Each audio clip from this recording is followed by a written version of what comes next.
ہمارے خداوند یسوع کی انجیل مقدس مرکز کے مطابق اس کا 3 باب 7 سے 12 آیات تک۔ اس وقت یسوع اپنے شاگردوں کے ساتھ جھیل پر چلا گیا اور جلیل سے ایک بڑا ہجوم پیچھے ہو لیا، اور یہودیہ اور یروشلم اور ادوم اور اردن کے پار اور سور اور سدون کے گرد و نواح سے بھی بہت ہلکت اس کے بڑے کاموں کی خبر سن کر اس کے پاس آئی۔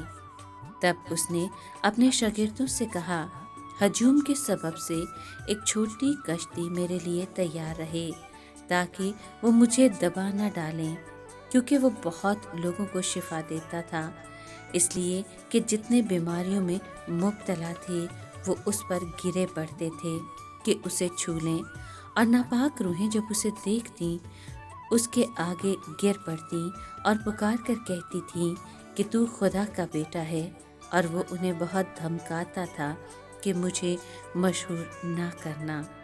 پاک کلام کے پڑھے اور سنے جانے پر خداوند کی برکت ہو، خدا کا شکر ہو۔ عزیز دوستو، عبادت خانے سے نکل کر یسوع جلیل کی جھیل کی طرف چلا گیا، اس لیے شاید اس نے یہ ظاہر کیا کہ میں یہودیوں کو چھوڑ کر غیر قوموں کی طرف جا رہا ہوں۔ اب نہ صرف جلیل سے بلکہ دور دور کے علاقوں سے بھی ایک بڑی بھیڑ اس کے پاس آ جمع ہوئی۔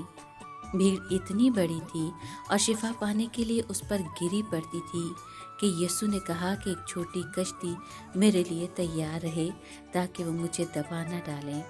جب بھیڑ میں موجود ناپاک روحیں پکار پکار کر کہتی ہیں کہ تو خدا کا بیٹا ہے، تو وہ ان کو بڑی تاکید کرتا ہے کہ مجھے ظاہر نہ کرنا۔ اس نے انکار نہیں کیا کہ میں خدا کا بیٹا ہوں، اس نے صرف اظہار کے لیے وقت اور طریقے کو کنٹرول کیا۔ یسوع شفا دینے کی قدرت رکھتا تھا، مگر معجزے صرف ان پر ظاہر ہوتے تھے جو مدد حاصل کرنے کو آتے تھے۔